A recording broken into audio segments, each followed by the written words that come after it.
Saudara-saudara, sebagaimana dikutip di Wikipedia bahwa Natal itu merupakan satu hari yang sangat mulia yang selalu dirayakan setiap setahun sekali oleh kalangan umat kaum Nasrani, di mana Natal tersebut adalah peringatan daripada kelahiran Nabi Isa alaihissalam, atau dalam dialek mereka disebut-sebut sebagai Yesus.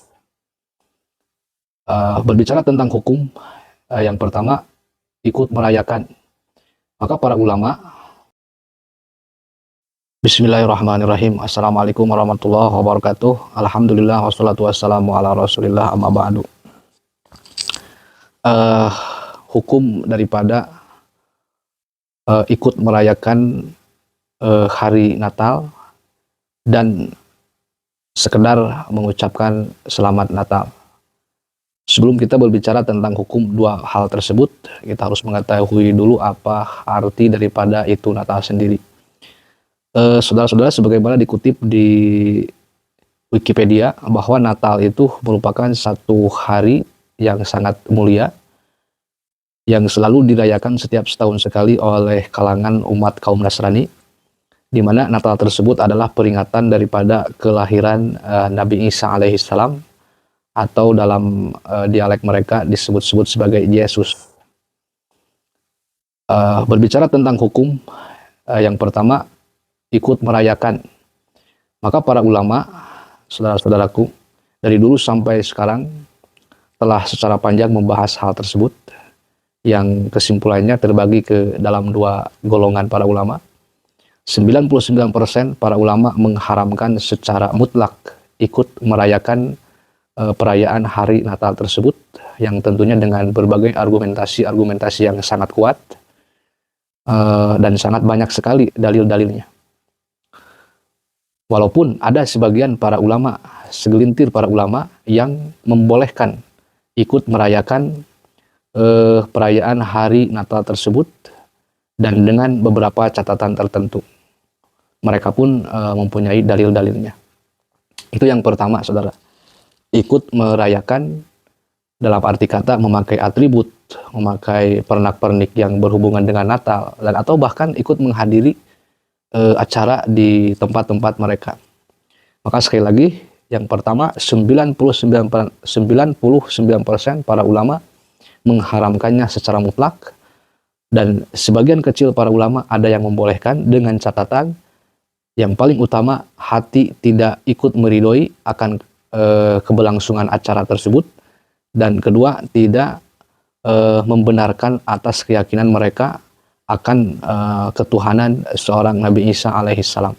Karena sebagaimana kita ketahui, seorang Nabi Isa alaihissalam yang merupakan salah satu daripada nabi-nabinya Allah, yang merupakan salah satu daripada rasul-rasulnya Allah atau utusan-utusannya Allah, justru oleh mereka dianggap sebagai Tuhan. Maka siapapun yang ikut merayakan perayaan hari Natal ini, tentunya dengan catatan tidak membenarkan atas keyakinan tersebut. Dan ini sangat rentan sekali. Maka alangkah baiknya bagi seorang muslim tidak ikut merayakan perayaan Natal, karena kita sendiri pun sudah punya hari raya kita, hari raya umat Islam yang sangat mulia, yaitu Idul Fitri dan Idul Adha. Yang kedua, saudara-saudara, hukum mengucapkan selamat Natal atau at-tahniah, mengucapkan selamat kepada saudara-saudara kita di kaum Nasrani yang merayakan hari Natal. Maka para ulama dalam hal ini terbagi ke dalam tiga golongan.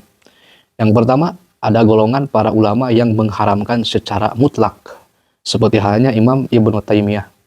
Beliau secara tegas, sekedar mengucapkannya pun kita dilarang oleh agama dengan berbagai alasan dan dalil yang sangat kuat.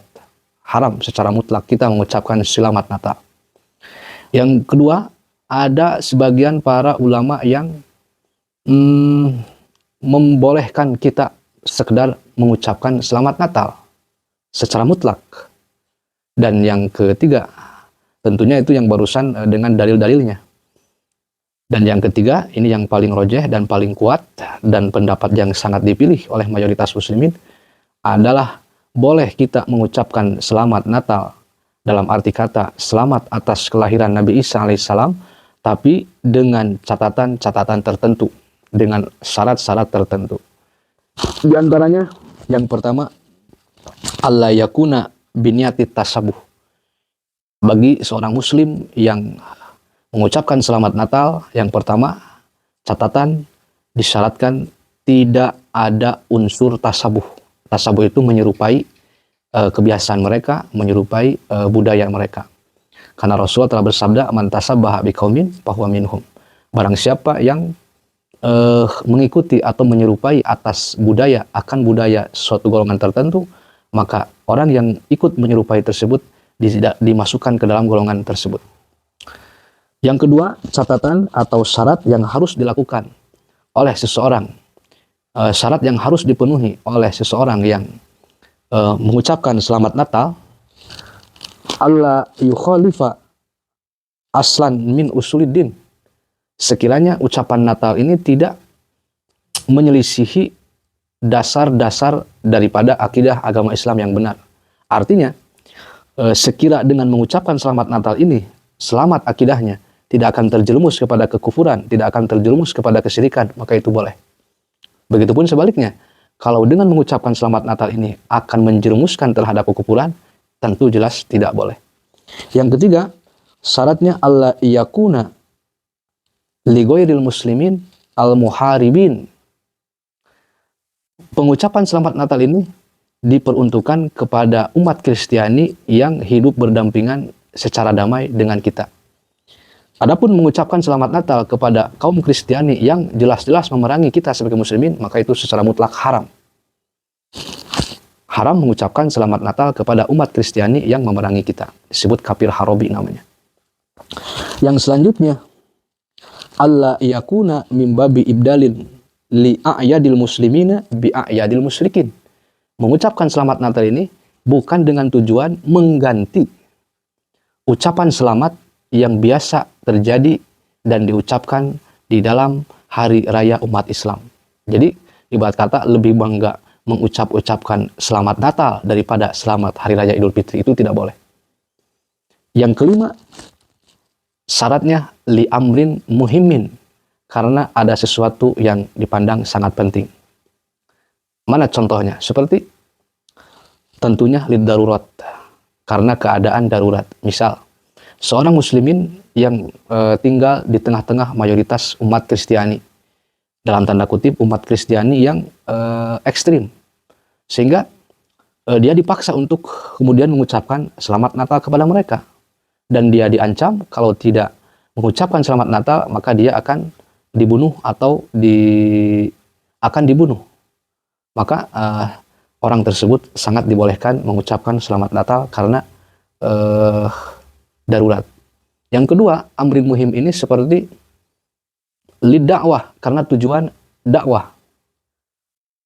Seperti misalkan kita berteman dengan seorang mu'alaf tapi baru masuk Islam. Karena saudaraku, yang namanya mu'alaf itu bukan saja yang sudah masuk Islam, termasuk orang kafir, tapi dia sudah ada kecenderungan terhadap agama Islam. Sangat diharapkan dan sangat besar sekali kemungkinan untuk kemudian masuk Islam. Andai kata kita sering berbuat baik kepada dia, maka sangat dimungkinkan dia akan masuk Islam. Maka dengan tujuan dakwah tersebut, kita sangat dibolehkan untuk kemudian mengucapkan selamat Natal kepada orang tersebut, yang mudah-mudahan di kemudian hari dengan kita ikut mengucapkan selamat Natal, hatinya terketuk akan kebaikan kita hingga akhirnya masuk Islam. Itu amrin muhim. Yang kedua, tujuannya dakwah. Yang ketiga, contoh yang ketiga daripada amrin muhim adalah untuk liislahi datil bayin, untuk meredam perseteruan antara dua pemeluk agama ini. Misalkan di suatu negara berimbang sebagian warga negara pemeluk agama Islam, sebagian warganya lagi pemeluk agama Nasrani, dan ceritanya sepanjang ini antara dua golongan ini selalu dalam keadaan berseteru. Keadaan berperang, sementara kaum muslimin ibarat kata belum sanggup untuk memeranginya, maka sangat diharapkan untuk kita mengadakan perjanjian perdamaian dulu. Dan salah satu unsur untuk mewujudkan perdamaian itu, misalkan salah satu tokoh besar daripada muslimin harus mengucapkan selamat Natal, maka itu boleh. Dengan harapan semoga dengan mengucapkan selamat Natal ini, keadaan yang selama ini panas, perseteruan antara kaum muslimin dan Nasrani yang tak ada ujungnya, mampu diredam. Itu salah satu contoh daripada amrin muhim. Jadi saudara-saudaraku, ada beberapa syarat, ada beberapa ketentuan yang membolehkan kita mengucapkan selamat Natal. Ini bagian daripada penjelasan pendapat yang ketiga. Sekali lagi, pendapat yang pertama, pengucapan selamat Natal mutlak haram, baik apapun alasannya. Yang kedua, mutlak boleh, apapun alasannya. Yang ketiga, boleh tapi dengan catatan-catatan tertentu yang barusan saya sebutkan. Terus bagi kita, tinggal tanya diri kita masing-masing, ada di mana posisi kita. Andai kata kita tidak ada berkepentingan sama sekali, tidak ada kepentingan darurat, tidak ada kepentingan dakwah, tidak ada kepentingan untuk mendamaikan sebuah golongan, antara dua golongan, dan tidak ada kepentingan-kepentingan lain yang disebutkan tadi dalam syarat-syarat dan ketentuan, maka sangat-sangat tidak dianjurkan untuk kita mengucapkan selamat Natal. Walaupun secara bahasa, selamat Natal itu sendiri tidak salah, karena Natal merupakan hari kelahiran daripada Isa alaihissalam. Karena kita wajib bergembira, kita wajib bersyukur atas kelahiran semua para nabi, termasuk atas kelahiran Nabiullah Isa alaihissalam. Walaupun Natal ini sudah diadopsi oleh kaum Kristiani yang bermakna bahwa Nabi Isa itu dipandang sebagai Tuhan oleh mereka. Tapi pada dasarnya ketika kita merasakan bahagia akan kelahirannya seorang Nabi Isa, itu merupakan satu hal yang baik dan memang dianjurkan, bahkan diperintah oleh Allah Subhanahu wa taala. Karena kita diperintah oleh Allah untuk bersyukur atas segala kenikmatan. Dan nikmat yang telah Allah berikan kepada kita adalah terlahirnya semua para nabi, termasuk Nabi Isa alaihissalam, dan terutama lahirnya Nabi kita, Nabi besar Muhammad SAW. Jadi hadirin, kesimpulannya, kalau ikut merayakan dalam arti kata kita berbangga, berbahagia, ikut meramaikan hari Natal, bahkan memakai perhiasan-perhiasan atau pernak-pernik yang khusus dipakai di hari Natal, itu sangat-sangat tidak boleh. Kecuali sebagian ulama yang membolehkannya, itu pun dengan syarat-syarat tertentu. Yang kedua, sekedar at-tahniah. Tahniah itu pengucapan selamat. Sekali lagi, pengucapan selamat ada 3 pendapat. Boleh secara mutlak, haram secara mutlak. Yang ketiga, boleh tapi ada syarat dan ketentuan yang berlaku. Mudah-mudahan ada manfaatnya. Assalamualaikum warahmatullahi wabarakatuh.